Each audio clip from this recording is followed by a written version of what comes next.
At the very top of our power structure, the planet Earth lives in a pyramidal power structure. Extraterrestrial civilizations no longer use that power structure, the pyramidal power structure. They have been using a holographic ever since the end of the Orion Wars, okay, which would be in our linear time about 360,000 years ago. Since then, most of the civilized, benevolent civilizations, including some of the rogue regressive groups, and they are a minority, have been using a holographic social structure. And we're going to talk about that today. Okay? We're also going to talk about creating a new domain of knowing, a space in which we can create an opportunity for Earth to be mentored.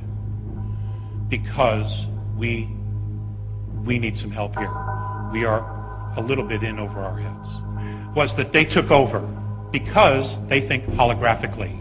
It was very easy to get around the pyramidal power structure on Earth because it's completely obsolete everywhere else out there. So if you come in using a holograph, using holographic technology, but thinking, what you do is you create your structure everywhere, so no matter what happens, whether one group gets taken out, another group takes out, is gone, the other components are still there to rise up and still manage and control, because each of these components have a picture of the whole, and they have all the technology and everything they need to continue to control and dominate and brainwash. Okay? We're over our heads here, but we're not alone. Now, what happened was they took over. It was very easy to take over the governments. You dangle technology, you dangle knowledge, you dangle ancient history, and you give them this technology in secret. Okay? You have it. We're going to give it to you. The United States of America made this mistake. Now, we have a lot of really brilliant, intelligent people here and in the world. And I know other people around the world have been talking about similar things, creating a different society, and maybe even a holographic society, and what that looks like, a holographic power structure.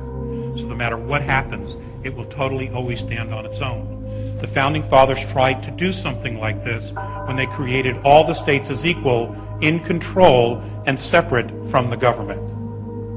That was pretty much their intent, whether they realized it or not. I also want you to know that we have a lot of help. We are getting a lot of help from the spiritual side as well as the dimensional side. And I'm not talking about just dimensional beings. I am talking about also extraterrestrials. I'll give you an example of what I'm talking about. The Vision at Valley Forge of George Washington. I know that a lot of people on the net, if you've not researched it, I suggest that you do. Some say it's a hoax. It's not a hoax. I also want you to know that Thomas Jefferson, in his diaries, was out walking at his estate in Monticello, was trying to figure out the verbiage, the language, in regards to the Declaration of Independence, when he was met by a hooded man who he never really clearly saw, who gave him the conversation and the pieces that he needed to finish the Declaration of Independence. I also want you to know that in the Constitutional Hall, when everybody was bantering and going back and forth, and it looked like no one was going to sign the Declaration of Independence, up on the top railing of the hall, a man appeared out of nowhere, and for 20 minutes gave an oration about how important this was, not only to the United States and to the moment, but to the entire world as a whole. And as soon as he was done, everybody rushed to the table and signed the Declaration of Independence. Benjamin Franklin and the Sergeant-at-Arms went upstairs to try to talk to this man because they wanted to know who he was. There were armed guards at every single door. The armed guards swore no one went in, no one went out. So there is divine providence here, ladies and gentlemen. It is not a mistake that you live in this country. It is not a mistake that you are who you are. Enough is enough. It is time we step into our power. And very simple steps will do this. First, you have to make a decision. And the decision is no more bullshit. Okay? No more bullshit. You are armed to the teeth. They constantly will have to be looking over their shoulder unless they take us out. And ladies and gentlemen, that's the goal. They cannot have a new world goal. They cannot have a world government without taking out the U.S. And I mean taking it to its knees. Now, this is not the portion, this is not where the whole presentation is going, but it's important to give you this background because the world used to look to us for the ideas of freedom. Immigrants all over the world have come to America. My grandparents were immigrants to this country because they believed in individual liberties. They believed in freedom. They believed in the principles that were in the Constitution, the Declaration of Independence, and the Bill of Rights. And ladies and gentlemen, that is who we are. We are not the crap that they show you on television. Gentlemen, you are not.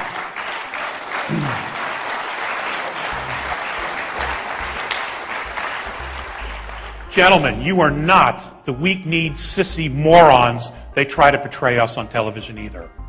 You are strong, you are family-oriented, you have faith, and you are warriors. And you're going to need to take a stand and defend your country and your family. Make no mistake about it. The two gentlemen that were here talking about the super soldiers, yeah, they're here. They're definitely here. They're hybrids. They're here. Okay? And there's more that's been going on.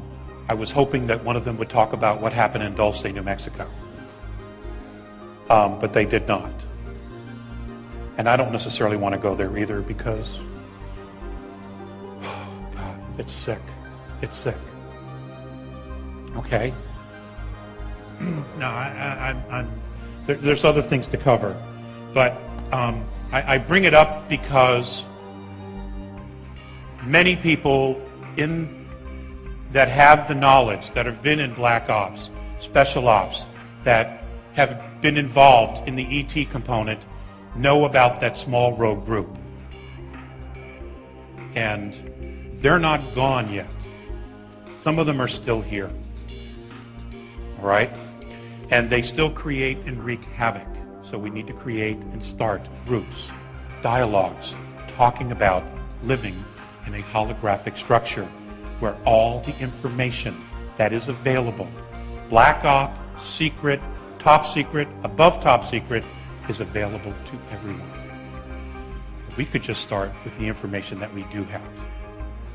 The rest of it will come.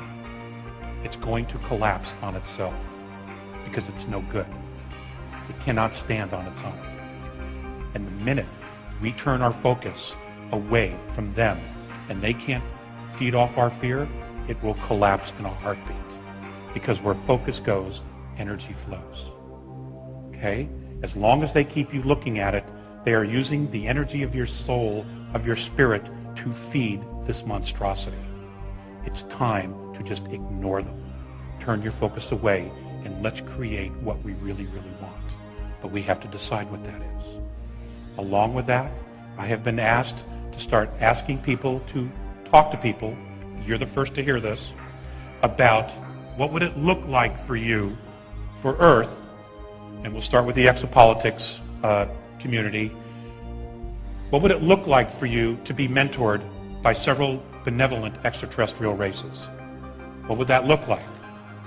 How can we, what would we need to do to establish not only that communication, but at the same time have us feel safe with checks and balances so that they can walk their talk and we have to walk our talk. Open mentorship is our destiny. It's going to happen anyway, but we cannot wait for the government to turn itself around. It can't because it's not in control. All right? It is not in control.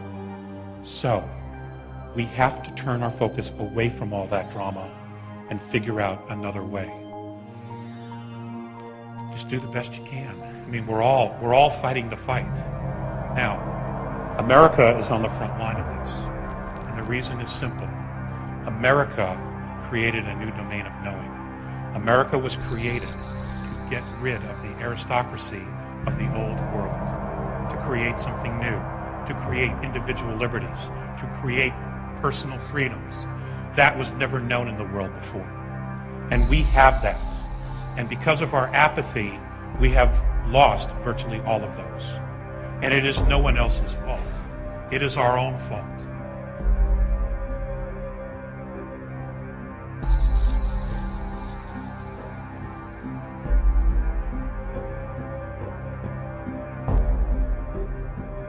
I also want to tell you, and I have been asked to share this with you, about the vaccine, the new swine flu vaccine. Mornay has told me to tell you, or everyone, that this vaccine will permanently damage your DNA. So, whatever else comes out of that, it will permanently damage your DNA.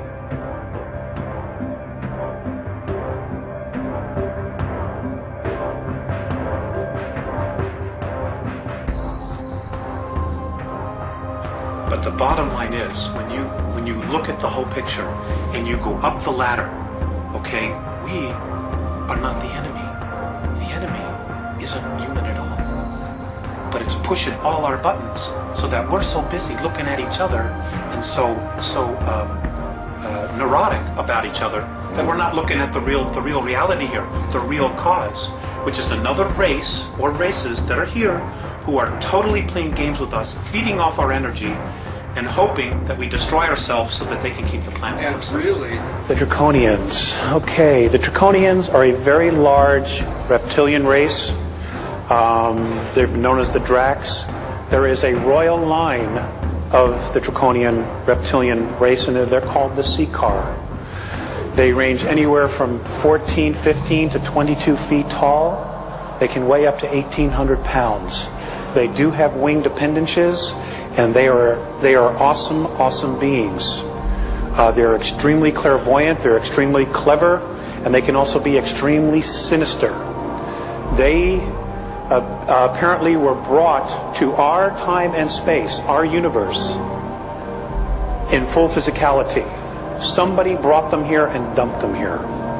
I don't know, and the Andromedans still don't know. But they were brought here in physicality, and they were taken to Alpha Draconis and stars nearby because it gave them the greatest chance of survival. So they were kicked out of some other place. Anyway, they are definitely a major factor to be reckoned with. They, for the most part, are service to self. They do not care for the human race because when they were dumped here, they were told that this was theirs to command. So whoever did this really screwed up. And they still have this mindset. They were one of the first to chart our solar system. In fact, they were the first of the ET races to actually put their flag on it and say it's theirs. Apparently, some of them still have the attitude that everything on it, in it, still belongs to them. And I understand that some of them have been coming back, and more will be coming back. It's going to get real interesting, folks. I can't begin to tell you how interesting it's going to get. Originally they were dumped in Alpha Draconis. Nobody knows exactly where they came from, and my understanding is that even in their ancient history, they don't know exactly where they came from. But they were left in Alpha Draconis because that particular system offered them the highest probability of survival. And from there, they were able to create craft, space travel. I mean, they're magnificent in what they did, and they're to be commended for what they did. But the fact that they need to control and dominate and manipulate to the degree, sorry, I have a problem with that. And so does half of the galaxy. That's just the way they are. They're the biggest bully. Nobody can beat them up or wipe them out, so therefore they have no motivation to change. So that's the space they hold. And the Andromedans actually consider them the ultimate warriors, which says a lot, for whatever reasons.